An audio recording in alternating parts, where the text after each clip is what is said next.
Josef. Vornay, France, 1940. 1 year, 1 month, and 10 days from home. Gunfire crackled. An artillery shell whistled overhead and hit with a shuddering thoom somewhere nearby. Ruthie cried, and Joseph's mother hugged her close. Joseph peeked out the window. They were hiding in a tiny schoolhouse in a village called Vornay, somewhere south of Bourges in France. The desks were all in perfect rows, and a long-forgotten assignment was still written on the chalkboard. It was dark outside, and the trees surrounding the schoolhouse made it even darker. That was good. It helped them hide. But it also made spotting German stormtroopers harder. Joseph ducked back down inside, and his eyes fell on a map of Europe on the wall. The various countries shaded different colors. How wrong that map was now. Just a year after he and his family had come to France as refugees. Germany had absorbed Austria and conquered Poland and Czechoslovakia soon after. Holland and Belgium and Denmark had fallen to Hitler, and the Nazis occupied the northern half of France, including Paris. All of France had surrendered, but there were still pockets of Free France forces resisting the Nazis throughout the countryside where Joseph and his family were now. The only refugees from the St. Louis who were still safe, Joseph realized, were the ones who had made it to Great Britain, though word was that Hitler was going to try to cross the English Channel any day now. Joseph and his mother and sister were trying to get to Switzerland in the hope that the Swiss would give them refuge. They'd made it this far, traveling by night, sleeping in hay barns and out in fields under the stars, but the Nazis had finally caught up to them. A light played across the window above him, and Joseph chanced to look out again. Stormtroopers, headed toward the school. "They're coming," Joseph told his mother. "We have to go." His mother picked up Ruthie and headed for the door, but Joseph stopped her. There was only one door to the schoolhouse, and the Nazis would be using it. "No, this way," he said. Joseph kept low as he scurried to the back wall of the classroom. There was a window there. They could climb out and run for the woods. He tried the handle. It was stuck. Joseph looked over his shoulder. He could see the beam of a flashlight in the hall outside, could hear the familiar German language of his homeland. They had to get out of there. Joseph threw his elbow against the glass, and it shattered. That brought a cry from the hallway. Joseph knocked the rest of the glass out of the window in a panic. He felt his coat sleeve rip, felt something cold and sharp against his skin, but he didn't have time to think about that. He helped his mother out first, then handed Ruthie out to her through the window. "Go, go!" Joseph said, before he was even all the way out the window, and his mother picked up Ruthie and ran for the darkness of the woods. None of them carried suitcases anymore. Those had been left behind long ago. But they all still wore their coats, even though it was the height of summer. His mother had insisted. The only thing any of them still carried was Bitsy, the little stuffed bunny Ruthie had never parted with. It was tucked tightly under Ruthie's arm. Joseph leaped down from the window, stumbled, got back up, and ran. "There! There!" The beam of the flashlight found him. A pistol cracked, and a bullet blew the bark off a tree less than a meter away from him. Joseph stumbled again in panic, righted himself, and kept running. Behind him, the stormtroopers were yelling to each other, barking like dogs after a fox. They were on the scent now, and wouldn't let up. Not until Joseph and his family had been caught. "There's a house up ahead," his mother yelled over her shoulder. She swerved onto a small dirt lane, and Joseph overtook her, beating her to the door.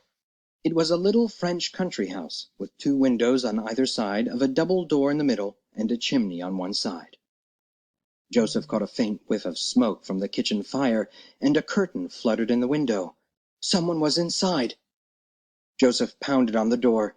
He glanced over his shoulder. 3 flashlight beams were bouncing up the lane toward them. "Help! Please! Help us!" Joseph whispered frantically, still pounding. No one answered, and no lights came on inside. "Halt!" came a young man's voice. Joseph spun around. There were 4 German soldiers behind them. 3 of them pointed flashlights at them, making Joseph squint. He could still see well enough to know that 2 of them had rifles pointed at them. A third carried a pistol. "Hands up! Put the child down!" the stormtrooper told Joseph's mother. Ruthie tried to cling to her, but Mama did as she was told. Dully, Joseph realized that he'd lost some of the feeling in his right arm, and that his sleeve was coated in blood. He'd cut himself on the window glass. Badly. He squeezed the place where his arm had grazed the glass, and the pain was so blinding it almost made him pass out. Ruthie had her head down, crying, but she raised her little bunny's right arm and said, "Heil Hitler!" One of the soldiers laughed, and as he blinked the pain of his arm away, Joseph thought maybe the soldiers would let them go. But one of them said, "Papers." They were in trouble now, for sure. Their papers had big lettered J's stamped all over them. J for Jew. We don't have papers," Mama said.